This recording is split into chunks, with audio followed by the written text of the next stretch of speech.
My name is Emily Mithner. I'm the CEO and founder of FindSpark. Very excited to be here today. So a quick little bit about us. So we're a community dedicated to the career success of people like you. So we create all sorts of career programs and resources aimed to get you one step closer to your dream career through the people you meet and the things that you learn.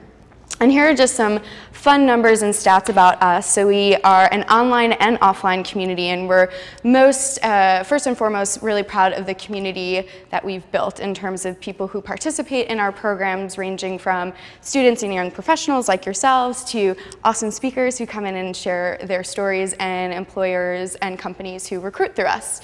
So I think numbers are fun, but I think it's best to talk about some of our community members and the impact that our community has had on them. So really quick, a few of our success stories. So starting off here, this young woman, her name is Courtney, and we recently did an event with Blue Apron. So Blue Apron recently raised a lot of money, and so they had to hire a lot of customer service professionals. So we did an event where we brought them 30 curated candidates for that role, and Courtney was one of the amazing folks who ended up getting a job just about a couple of weeks later. She was actually at the speed networking event that we hosted a couple of weeks ago. Next up we have Aaron, and Aaron was in a media role for a while, and he really wanted to get into data and analytics, and so through being a part of our community we were able to introduce him to someone at Viacom, and he's now working as a data analyst at Viacom. This is Rachel, and similar story to Courtney. We worked with Warby Parker, which is one of your companies, to produce an event to show off the culture at Warby Parker and to help them hire some intern and entry-level talent. And Rachel was someone who got an internship through that event, and she was fast-tracked to become a full-time employee, and now she actually manages the HR for the CX department. And this is Garrett, and Garrett goes to MIT, and he has participated in a handful of our past events, and he's going to be a Hustle Summit Fellow as well, which is a program you guys are a part of. So he'll be volunteering at one of our big networking events in July. So essentially my dream job is helping other people find their dream jobs. So I do that through FindSpark, and over the last year I've also been able to take everything that I've learned about careers, internships, social media, and teach that at two different colleges. So LIM College and School of Visual Arts, where I focus on all the really important soft skills like networking and public speaking and personal branding and that good stuff. So that's just a bit about me. So now I want to turn it over to you guys, and I would encourage those in the chat to also participate in this little introduction feature if you guys can chat your answers as well. So just to share where you work, what you do there, something that you're working on, so a particular project, and then your favorite social media platform and why. And so I'll just start with Danya. Why don't you start, because you kind of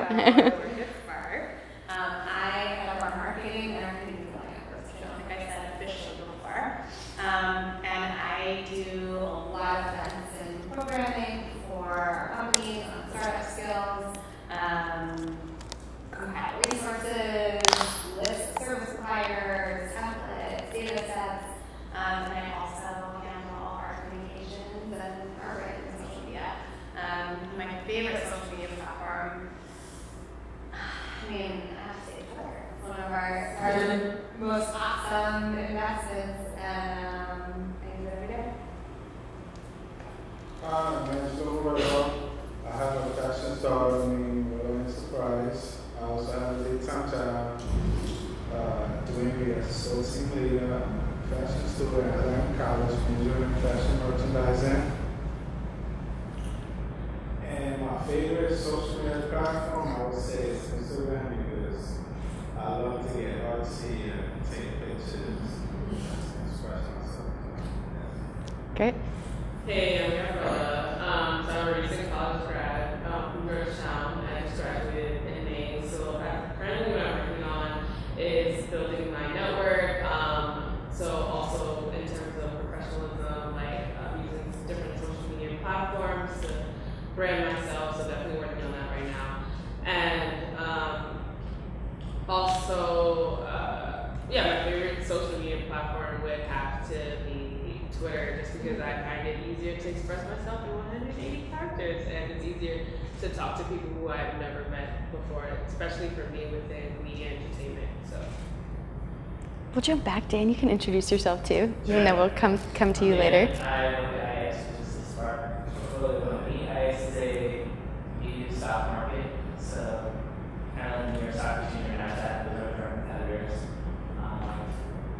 What I'm working on right now today, I was working on designing our auction process, how we, take a bunch of buyers and sellers of stock in the morning, opening auction in that stock, and figure out what the fair price to trade at is. So just working through logistics of that, because in the project that will be, I guess, launching probably a year or two, way far out, but in exchange for there's just crazy regulatory requirements where everything you do needs to be approved long in advance before we can build it and roll it out. So just dealing with that was just some fun. My favorite social media platform is definitely Instagram. I really use Twitter. Yeah, I couldn't find you anywhere else, so. Right. Cool. Cool. Hello everyone, I'm Yu, and I'm currently working in the auction platform. I'm the visualization intern. What I'm currently doing is trying to build some data visualization features into our reporting system.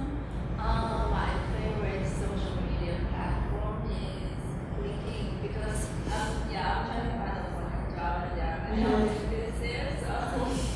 Yes, we will be talking about that. Very great. So for those of you who are over there, if you want to, chat these things where you're working, what you do, what you're working on, and a social media platform, feel free to chat and share with that group. So a little bit about my story and how I ended up getting into startups. So I actually recently published a post on LinkedIn about some career takeaways from my 9 different internships, some of which happened in high school, but mostly in college. So I graduated in 2010, which is about when I met Danya, I think, which I'll talk more about later. But I started getting interested in social media and had an internship at Time Out New York when they were doing some pretty innovative things. They were working with Foursquare to create a Foursquare badge when that was just starting out. And so I wanted to learn more about that. So I ended up getting an internship at Gawker Media where I was doing some social media as well.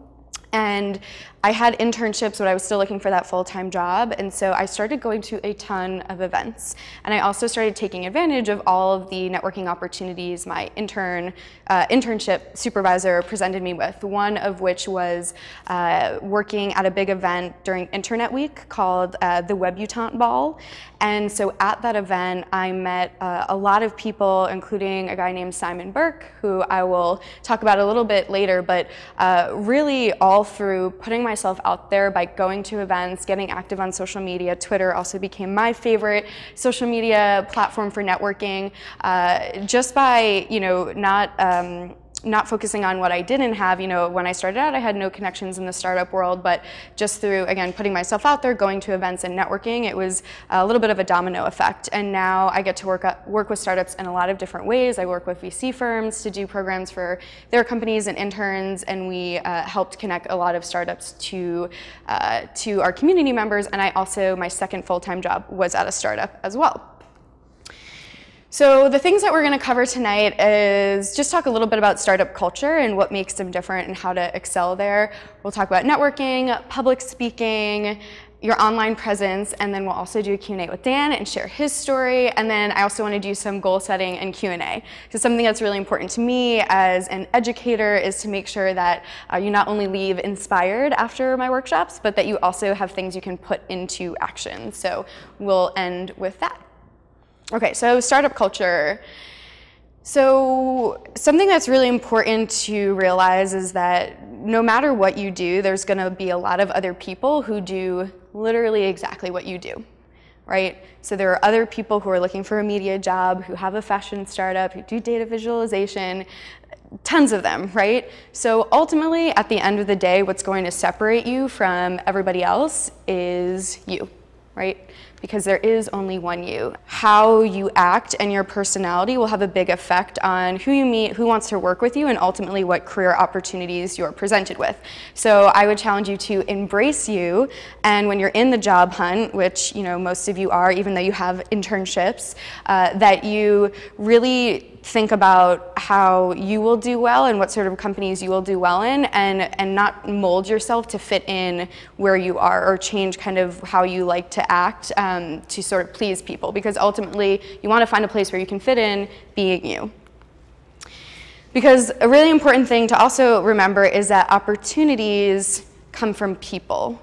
Right? People like to focus on job boards and on applying online and submitting lots of resumes, but ultimately you're going to get connected to cool opportunities through people, and so you want to keep that in mind. So I mentioned Simon Burke before, and through just one interaction with him, so at that Gawker event, he is the founder of a nonprofit called Techies Give Back, and I noticed that Techies Give Back had little to no social media presence. And I thought, you know what, I don't know a ton about social media. I didn't study it technically, but I know more than maybe he does, or at least that I can do something for them. So I volunteered because I was currently just interning, still looking for that full-time job. So I volunteered my services in terms of social media help, and then also ended up helping him produce some events. And because I actually did what I said I would do, which is a big deal. A lot of people are flaky. So one thing to keep in mind at your internship in terms of doing well is, thinking about the things that you promise that you can say you can do, and actually delivering on those. So because I delivered on a lot of stuff for Simon, he introduced me to a lot of different people. So one was Danya, who you can see this opportunity of working with her and collaborating on this project came from that. He also introduced me to my future boss. So I actually got introduced to the man in the middle there right after I got a full-time job. So I think a lot of people, when presented with an intern opportunity after getting a full-time job, would say, nope, no thanks, I'm all set. I got a job, I don't need you, right? But I thought, you know what? He is so interesting. This startup is so interesting. The name is Record Setter, and they're trying to be they are a digital version of Guinness World Records. So instead of turning the opportunity down, I did it as a freelance job for about a year. And after a year of being at my first full-time job, since I had already been working with him when they raised money and were ready to hire their first community manager, he came to me and he scooped me out of my full-time job. I thought, this sounds more exciting. I had been in publishing for a while, very traditional red tape type of environment, so I was excited to move to a startup.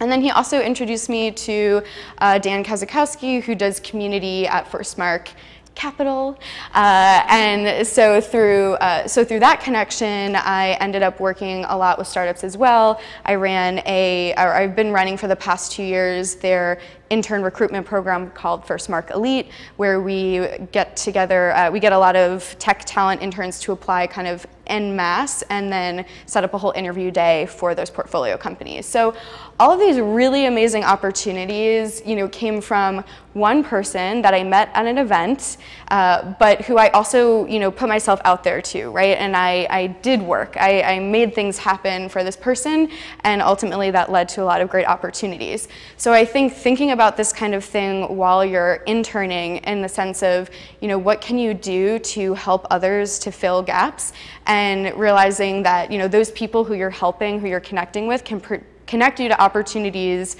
way far down the line, right? So this happened, Danya, working together 5 years later, Dan was a year later, and this other Dan was, 2 years later.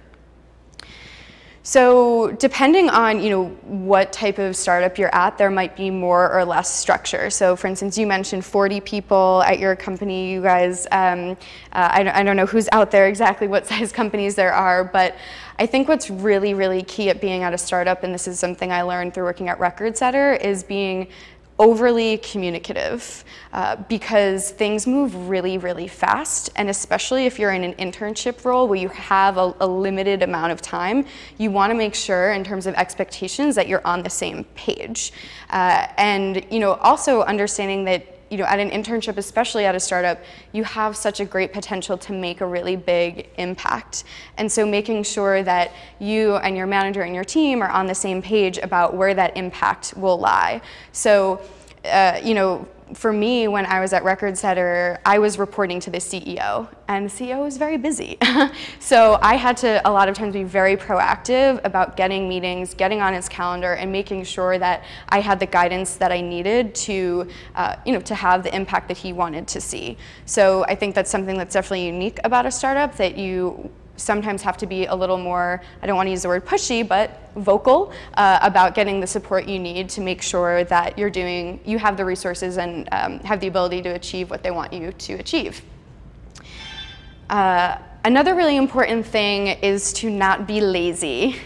And so what I mean by lazy is you'll be presented with, a lot of opportunities to connect with different people, or maybe you won't, right? Maybe you're in a small startup where there's not a lot of structure, but I would encourage you, whenever you're thinking about, I don't want to reach out to that person, or I'm too tired to go to that event, just suck it up and don't be lazy, because going to that one event, making that one connection, that one coffee, that can have an enormous impact on your career.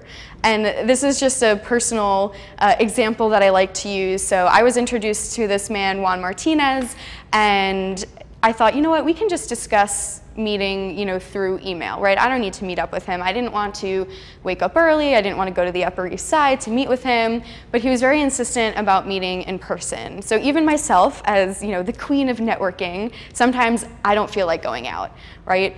But I am so incredibly grateful that I was not lazy that day, because Juan has become an integral part of FindSpark. He's spoken at multiple events. He's now on our advisory board and has just had a huge impact on our community and on my company. So I just think, man, if I was lazy and didn't wake up 2 hours early, I might never have made that really strong connection through meeting in person. So the biggest thing I want you guys to take away from this is that your network is the most valuable thing you will ever have in your career. Because at the end of the day, again, these opportunities come from people, and the stronger network you have, the easier it will be to get things done, because you will have more people who want to help you. And how nice would it be if you never had to look for a job, because the jobs always came to you? Dream world, right? But that's the kind of thing that can happen if you're building these connections consistently and then maintaining them as well. Okay, so on to networking. So I wanted to talk a little bit about my personal experiences in terms of being at a small company versus a big company, because depending on where you are, you might have to fight a little bit harder or be a little more proactive about reaching out and forming mentor-mentee relationships. So at my first job at Sterling Publishing, which was actually owned by Barnes & Noble, so it's kind of a mid-sized company, about 200 people, but it had a big parent company. So they actually had a structured mentorship program. So a lot of companies might have something where they do events like these, they set up mentor-mentee relationship programs, they do lunch and learns, things like that. And if they have something like that, take advantage of it. I've also met some people who have reverse mentor, mentee kind of programs at their company as well. And so, one idea that I'd put out there too, especially if you're at a startup, is if there is no sort of formal mentoring program, see if you can work with whoever is in people ops or people in culture, whatever they like to call it, and see if maybe that's something that you can help them develop while you're there as an intern. So again, if you're at a bigger company, you have more opportunities. And also, if you're at a bigger company, it might seem easier to make connections because there's just more people to connect with, right? So at Sterling, they were really great in the sense of connecting the mentor and mentees in different departments. So somebody asked in the questionnaire ahead of time, how can I get to know the product really well and the business really well so I can do well? And I think one of the things you can do is to meet with people who are not just people you directly work with. But if you're at a smaller company, you might think, well, it's just me and 5 other people. Or, you know, it's me, the CEO, and the CTO, right? So if you are at a smaller company where you feel like, well, I've met everybody, we have lunch together every day, you might have to put a little more work into it, but there's still opportunities to utilize your colleagues' network. So when I was at Recordsetter, my boss was really great about helping me connect with people who could mentor me in realms that, you know, he was not familiar with. So I would actually sometimes, you know, go through his LinkedIn profile and say, hey, you know, this person looks really interesting, or hey, you know, I want to learn more about this, and I see you have a second-degree LinkedIn connection. Would you be able to introduce us? So if you feel like you've met everybody you can at your current company, start thinking about who can your current colleagues connect you with outside of the company. And that could be, you know, partners, collaborators, or just, you know, maybe they have friends from college they connect you with. So I think another big thing people have, or big issue people have with networking is just starting the conversation, right? So what do I say? I got a head nod there. So these are some really simple openers, and I will send these slides. You guys will all have access to these slides afterwards. That they seem really simple, but they work. Right? So when you're at an event, you know, asking someone what brought you here, how did you find out about the event? What did you think of the talk? Also cheesy, but when you're standing in line for food or drinks or the bathroom, there's nowhere else to go. So you might as well turn around to the person behind you and say, oh, like, what are you getting? What drink are you ordering? And then, you know, just asking about, hey, whatever the theme of the event, you know, are you that type of person? Another tip that is not on here that I've learned to be very successful is when you're in an event where there's a lot of people, find uneven groups of people, so like groups of 3 or groups of 5, and kind of wiggle in by starting a conversation with the person who looks least engaged in that current conversation, right? So a lot of times people are in a group, maybe a couple people are chatting really intently, and you can see there's someone like on the side hanging out, so you can kind of walk up and say, oh, hey, like, how do you guys know each other, right? And then so you break off, and then you kind of ease into that circle. So just as important, or I think even more important than openers, are closers. Nobody likes closing, right? Closing a networking conversation can be so awkward. So one of my biggest networking tips is to be the closer, because the conversation has to end at some point. So if you're the one to end the conversation, not only will you, be able to move on to someone else, but the person you're talking to will be very thankful because nobody likes to do it. So here are also a bunch of very simple conversation escape methods. And these are, being a closer doesn't mean, just closing conversations you're not enjoying, but, again, you have to close every conversation at some point. When you're at networking events, people expect to talk to a lot of different people, so it's fine to move on, to say things like, I don't want to keep all your time, I'm going to go mingle around, but it was great meeting you, exchange cards. But so I started the first one because I think the best way to close a conversation is to actually take that person who you're speaking with and introduce them to someone else. Because not only does that close a conversation, but it helps initiate a new conversation. So I don't mean just saying, okay, well, I'm done here, Joe, meet Jane, bye, right? But thinking about who have I met and how can I find a common, bond between these two. And it could be related to their career. Oh, this person also works in data. This person also works at a startup. Or it can be something like, hey, oh, you guys went to the same school, you have to meet. Or you're both from Astoria, you should connect and, chat about why you love it there, right? So don't be a sloppy connector, but, give some context there so the person understands why you're making that connection. And the other big tip in terms of networking that I strongly, strongly believe in is to be generous. So by that, I mean, think about how you can help other people. Even as an intern, you have your own network and you have things of value, right, to add to the world, and taking time to congratulate other people, to recognize other people's work, and to make connections for other people, via in-person events or email, I think is what will ultimately end up getting you more connections, because by supporting others, others will be more willing to support you back. So, just a few examples of, say, for instance, on Twitter, right? When you have a big team project, acknowledging other people who are part of that project and that success.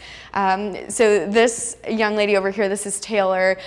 She's someone I hired as an intern last summer. She was so aggressive about reaching out to us on social media, I literally could not ignore her. I ended up hiring her, and now she has kept in touch very consistently by tweeting, messaging us, like sending quick emails, oh, you should check this out, and that kind of thing. So just being nice and giving people sort of digital pats on the back can prove to be a great way to stay in touch. And by the way, we're at almost 5,000 Instagram followers now. And then the next piece of advice is to stay on people's radar. And one of our workshops coming up at the end of the summer is focused more on maintaining your network. But I really want to emphasize that every post, every update on LinkedIn, on Twitter, on Instagram, that is a way for you to stay on people's radar. And you never know where that little notification can lead. And by little notification, I mean, what is the first thing you do when you log on to any social media network? What do you usually do first? Yeah, check notifications, right? Because no one can deny that little red dot that says, oh my gosh, someone acknowledged my existence. Who was it, right? So little things like liking posts on LinkedIn, liking Instagram posts, by doing that, they might take the time to check out your profile, see what you're up to, and then think, oh my gosh, I forgot I have the perfect opportunity for her. I'm going to reach out. And then you get a job just from an Instagram like, right? It can happen. The other thing I hear a lot from people is not really knowing the etiquette or how to reach out to connections that they might have made a long time ago and had sort of faded in terms of the maintenance of the connection. And people get really obsessed with, how often do I follow up, right? Okay, so I had an internship. Do I send a, hi, how's it going email once a week, once a month, every 6 months, every semester? What do I do? And I think it's more important to just think about people when it happens naturally, and then take those natural moments of, oh, hey, I think this person would appreciate this, or, oh, I just realized I can be helpful to this person in a way. And to reach out to them then, and not be afraid to reach out if you have a reason to, even if there's been a long silence. So this is Mackenzie, and this is a picture of us from 2010. Yes, 2010, so we were interns together at Time Out New York, and we ended up friending each other on Facebook, but had no real conversations or interactions for the next 5 years, basically, 4 or 5 years. But I still saw her updates, and I saw that she was at BuzzFeed, and she posted this, that she had, got a great promotion. She's younger than me. She's a senior lifestyle editor at BuzzFeed, and wanted suggestions for blogs and people she could potentially profile and write about. So even though I hadn't talked to her for years, I took that as a reason to say, oh, you know what, I'm going to reach out to her because I have a lot of friends with blogs that I think she would like. So I reached out, and she said, thanks so much, and now we, rekindled that connection a little bit. So don't force it, but when you find an opportunity where you can add value, do it, and don't be afraid even if there's been a long gap. Okay, so next up, one of my favorite topics, public speaking. I see the dread in your eyes now. So it is so, so important to be able to speak well. Speak well in front of a small group, to your boss. I definitely realize that, literally most of America would rather be dead than standing where I am right now. So if you feel like that too, it's okay, it's totally normal. But if you want to excel, you need to be comfortable talking in a lot of different environments and settings. And these are some of the biggest things that I've found matter in terms of making a good impression. So number one is handshake. It is very often your first point of contact with anyone. And there's no quicker way to make someone uncomfortable by offering one of these, weak, oh my God, I feel like I just hurt them, So it sounds silly, but practice a good handshake. Whenever someone shakes my hand and it feels weird, I make them do it again, right? And normally what I say is if you feel like you're squeezing a little bit too hard, you're probably good, right? So you want to give a couple of pumps. The next thing is posture. You might not realize it, but the way you sit, the way you stand, how you present yourself in terms of body language is enormously important. People care more about how you look when you're saying something than they care about what you're actually saying. I don't know if anybody remembers this, but there was a Super Bowl commercial that I will never forget. It was for Shout wipes or Shout sticks. A guy was in an interview and he had on, a shirt with a pocket, and the pocket had a stain on it. And so he's sitting across from the interviewer, and as he's talking, every time the guy interviewing starts to talk, the stain goes blah, blah, blah, blah, blah, blah, blah, blah, and it just keeps getting louder and louder because it was just trying to say, like, all the interview was looking at was its stain, right? And so I think the same goes for, the way you're physically presenting yourself in terms of your clothes, your demeanor, but really your posture. So, to think about making yourself bigger, standing up straight, shoulders up, all that kind of stuff, very important. The next is filler words. We all have them. I do this for a living, and I still say I still say and like. I'm trying to get better at it. One thing I will challenge you all to do, which I just use is to think about your filler word of choice. It's different for everyone. I was actually just listening the other day to one of my colleagues on a sales call, and I realized that her filler words of choice is kind of, which is not really a common one, but she was just using it over and over again. I thought, man, if she just pulled that kind of out of every sentence when she uses it, she would sound so much more confident, especially as a young professional, when you're an intern or you're just starting out. Using words like and is just the easiest way to seem even younger than you are, which you don't want. And then the next thing is energy. Again, pointing out the fact that you're going to be competing with people who have very similar experience to you. One way to stand out is to show your passion and to show your energy for whatever you're talking about, whether that be in a casual setting or in an interview. And it's also true, like what I mentioned before with body language, is how you say things is so important. Again, people care more about that. The data says it. People care more about how you say things and your energy than what you're actually saying. So you want to make sure that you are enthusiastic in all settings. So I just wanted to take a little bit of time to practice together. So since it's a small group, I would love to just put everyone on the spot, which I'm sure you all hate. But thinking back to what we've just talked about, so besides handshake, we can practice that later, but posture, filler words, and energy. And I won't make you guys stand, but to maybe put everyone on the spot and just share a little bit in detail a recent project, like 30 seconds or less. Just talk about a project that you've worked on recently, like a little more in depth than you just did in your intro, and whatever your filler word is, don't use it. And two of my suggestions for getting rid of filler words are, one, whoever you spend the most time with, friend, boyfriend, family, roommates, tell them you're working on this and tell them to give you a little slap every time you use your filler word. And the number 2 tip is to speak slower.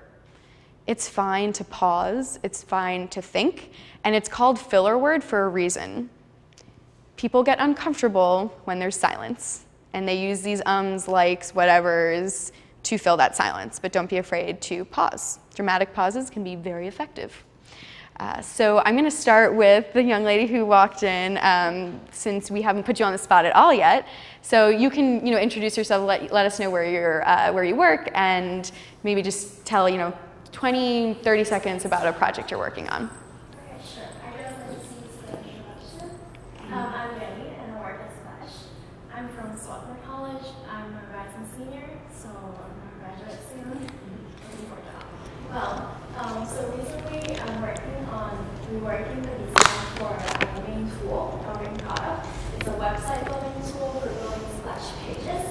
It's the event page that you see, inviting you to come here. So I'll be working on the tools that you use to build that page. And we're still working on it, collecting user data, and I'm a developer intern, so I'm going to design and implement that. That's great. Great job. That was really good. A few filler words in the beginning, but once you got into it, you were great. That was awesome. Very cool. We'll go back to Dan. All right, I'm Dan. Can I introduce myself again? Well, you can just tell us the. Okay, so a project I worked on recently, the last week, I've been working on a signal for order type on our matching engine. Basically, one of the main purposes of that's kind of one of our pillars of our philosophy is to ensure that all trades that happen on our platform are fair, to ensure that every single participant, whether it's a mutual fund or a pension fund or an individual investor or a high-frequency trader, if you're outside the industry, these words might not mean anything, but many, many different types of participants in the stock market. Companies or individuals who buy and sell stocks who are trying to invest their wealth to grow their wealth, put it somewhere safe, or show that they support a company, and hopefully sharing the success of that company, things like that. And the interaction between all those different types of participants happens on the stock markets, the New York Stock Exchange, NASDAQ, AEX. And so, because one of our pillars is fairness, ensuring that all of them meet on fair terms all the time, we build order types, do a lot of data analysis to understand how different types of participants interact with each other, how they interact with the stock market as a whole. And so that's a big part of my job is looking at the data, trying to understand what they're doing. So the project we're working on recently was working on optimizing a signal that goes into one of our order types. Basically looks, hey, the market's about to move.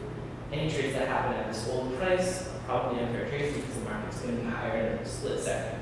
So we don't want to allow trades to happen at this lower price because if someone sells stock at a lower price and it's not really the fair value of the stock is a higher price, they could have sold it for more if they just waited. And they basically got taken advantage of by this really smart buyer. And so we use a signal to detect when that situation is about to happen. And in those situations, we try to protect our seller, we try to protect our buyers. It's working on ours. Great. So something I loved about Dan's was his hands. It really showed a lot of great energy just by using his hands a little bit. So yeah, that was awesome. Cool.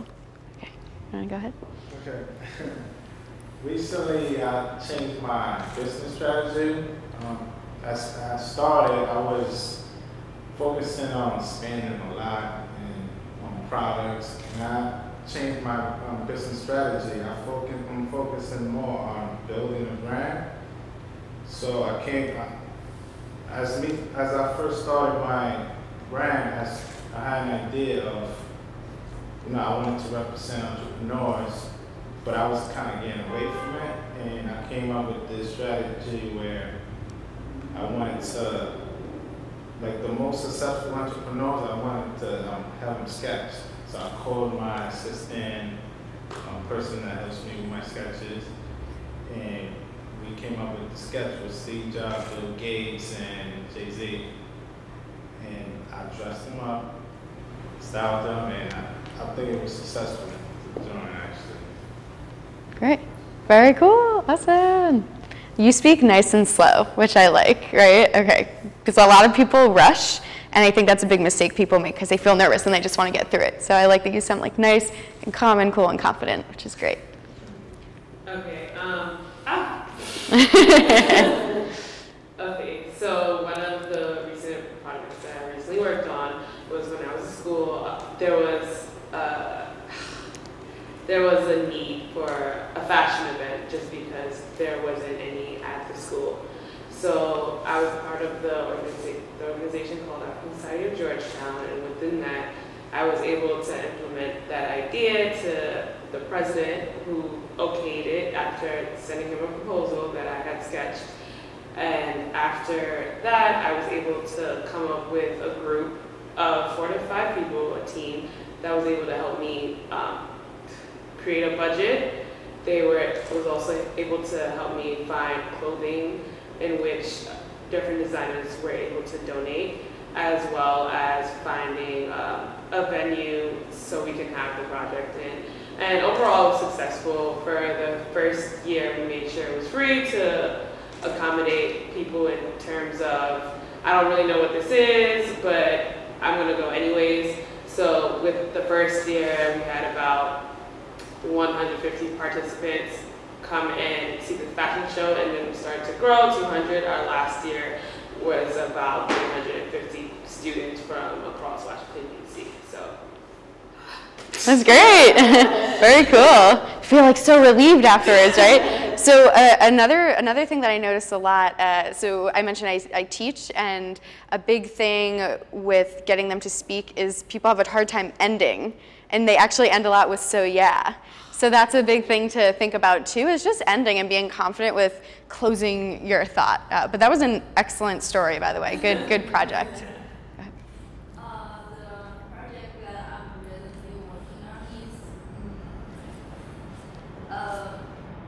Come up with some graphs for client reports, because currently most of the reports provided by us to our clients is the data files, such as Excel files. So I'm trying to create some nice graphs based on the data we already have, so that the clients can get more insights from the graphs. And Cool, no, that's great. Round of applause for everyone for doing that. It's not easy to talk in front of a group. So one of the biggest things with all this is just to practice and give yourself different environments to practice in. I always think back to the early days of The Sims. I haven't played in a while, but they used to be able to get charisma points by practicing in the mirror, right? It sounds silly, but just practice out loud. And this is especially important if you have a meeting with a boss, if you have an interview, practice telling those stories, because those stories are what's going to support, you know, yes, I know how to do X, Y, Z, but give me a real example of doing that. All right, so moving on to online presence. So before saying anything, I think it is so important to emphasize how there is no one blueprint for how to network online, for how to put yourself out there. It is so important to think about what your goals are first, and then think about, you know, how can you use these tools to reach those goals, because it's going to be different for everyone. And a big part of being successful with your online presence, your online branding, is that you actually enjoy doing it. So, personal example, I had the goal for myself when I graduated that to become a social media expert, needed to blog at least 3 times a week about things going on in the world of social media. I set that goal for myself, built a WordPress site, and it lasted, you know, maybe 2 weeks tops. I just got really overwhelmed sitting there in front of, you know, the blank WordPress page, and started to fall in love with Twitter. I felt like Twitter was easy, it was quick, and it was so amazing to be able to connect with people so quickly and easily, like you mentioned, right? With big people, my peers, you know, everyone. And, you know, to this day, I rarely blog. Maybe on my personal blog post, you know, a few times a year, but I have 5,000 Twitter followers. So, you know, I think it's just an example of figuring out what platform you can best integrate into your daily life. And on that note, another thing people get really overwhelmed with is, what do I say? What do I write about? Nobody's going to want to listen to me. I don't have anything to say. But you are already all, I am sure of it, consuming so much content from so many different platforms.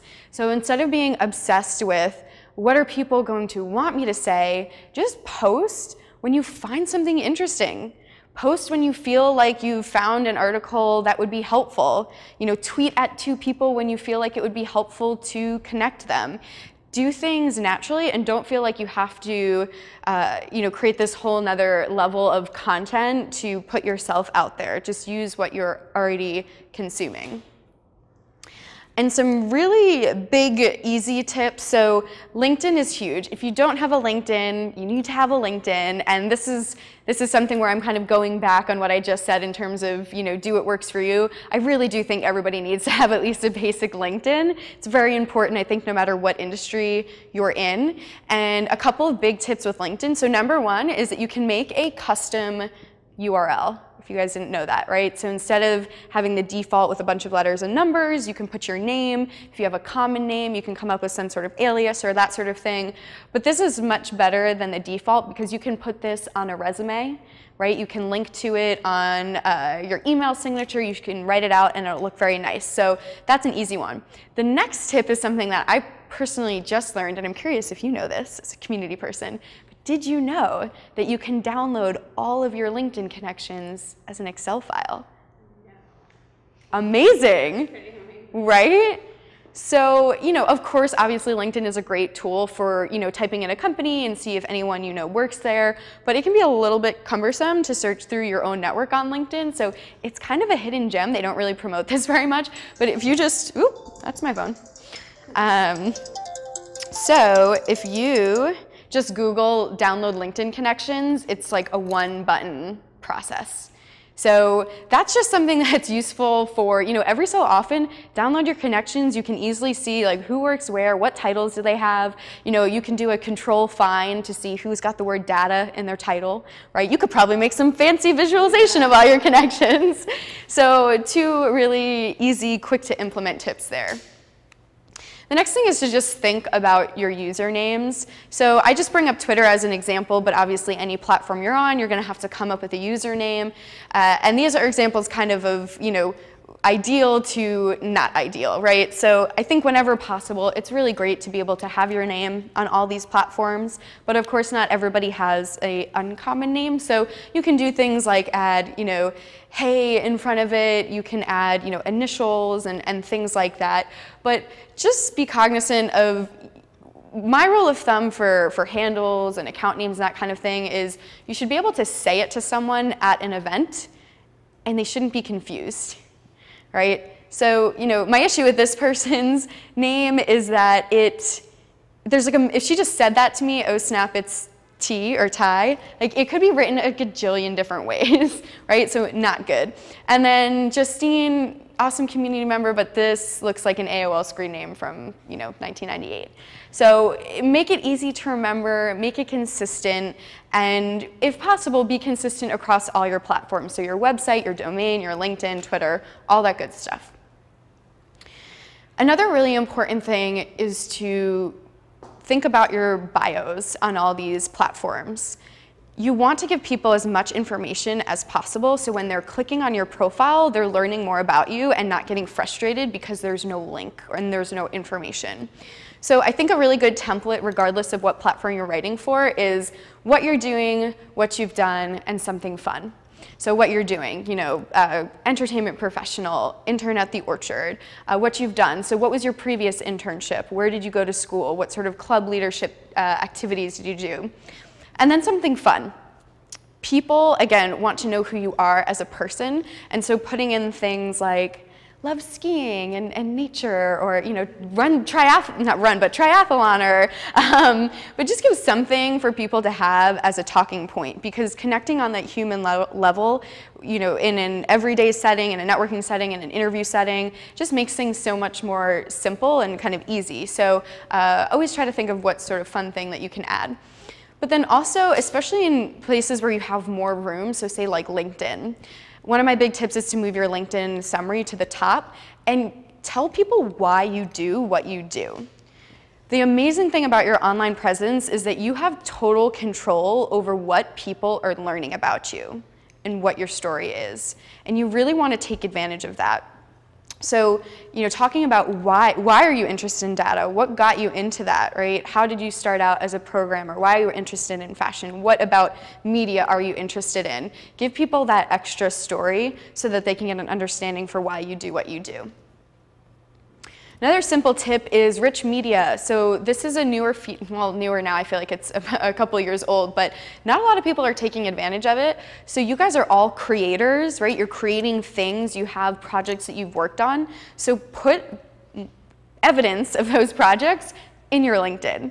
You can add videos, you can add website links, PDFs, slide shares. Just give people more context about the work and projects that you've done. So on Twitter and just in general, connecting with people and connecting with brands. This is what I think is an example of a perfect tweet. I think it has 5 elements of a perfect post, and I'll tell you what those elements are. So number 1 is having a hashtag. So whenever possible, especially if you're tweeting or posting it about an event or a current event, if there's a hashtag, pay attention. If there's something you can use to insert your conversation into, or your comment into a larger conversation. The next is to both mention the person behind whatever you're talking about, in addition to the company. Because, most likely a big company or even a mid-sized company, they might not see your @mention. There's a much, much higher chance that the actual person will. So a good way to think about this is, when you find articles that you're reading that you like, that you post, instead of saying, great article via New York Times, take an extra second to figure out who is that tech reporter at the New York Times who wrote that article and @mention them. The next fourth element is the photo. So every network now, if you include a photo in it, your post is going to see way more action, whether it's LinkedIn, Twitter, or Facebook. Facebook actually video now, right?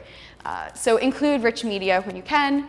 And then the fifth thing is show some personality. And to that, I will point to the emojis, right? So you're allowed to have fun. You're allowed to show your personality.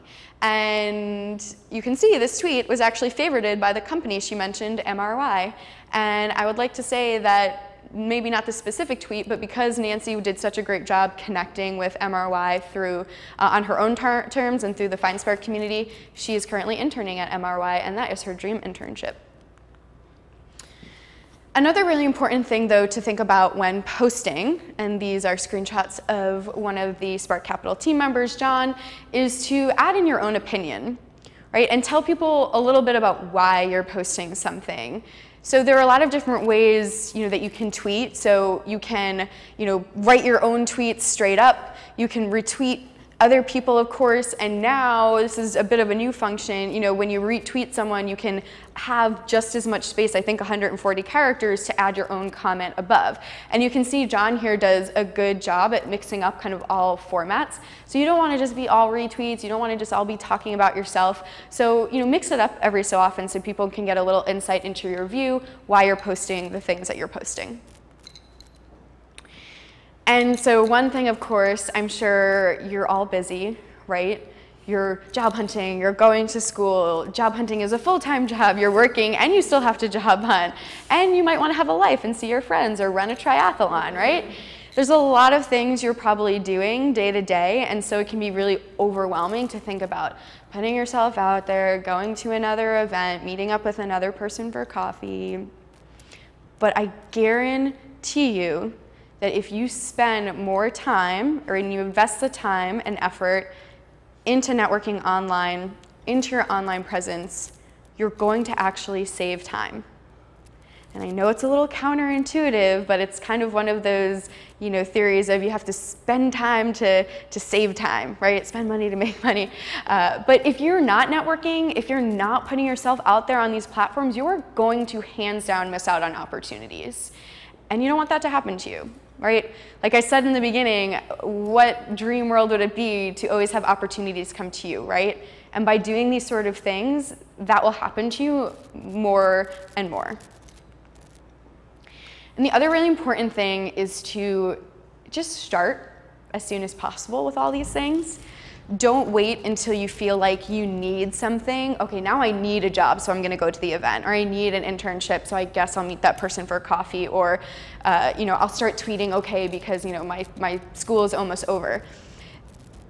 The thing is that number one, you're never going to feel 100% confident or comfortable in whatever you want to do, right? I don't know enough about this platform. I'm not good enough yet. You'll have all these excuses. So just forget it and just start in that respect. But the other reason you have to start now is because shit takes a long time.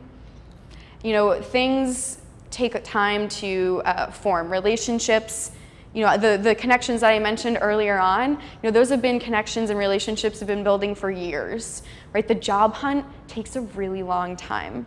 As a recent grad, as even someone when you get further in your career, just these things take time. So you want to start when you don't need things and as soon as possible, so that that time period shrinks. And then the other thing to remember is that you are in more control over your career than you probably realize. You're in more control over your network and over the opportunities that come to you. One of the reasons I started FindSpark is because I was really sick of people focusing on the doom and gloom that is job hunting, that is the job market. Things are getting better, but say in 2008, right? No one could get a job, impossible. There are so many tools at your disposal. There are so many ways for you to connect with people. You're in an amazing city right now. You guys are in amazing cities as well. You really want to take advantage of that. No one is stopping you from creating an amazing network. So just keep that in mind as time goes on, that you really are in full control over all those things. And this isn't an accident. I'm including this slide again because I think it's really, really important to drive home the fact that that network that you are building, that you need to take ownership of building, that is the most valuable thing that you will ever have. Your skill sets, of course, are important, but it's people who are going to be able to connect you to opportunities to use those skill sets.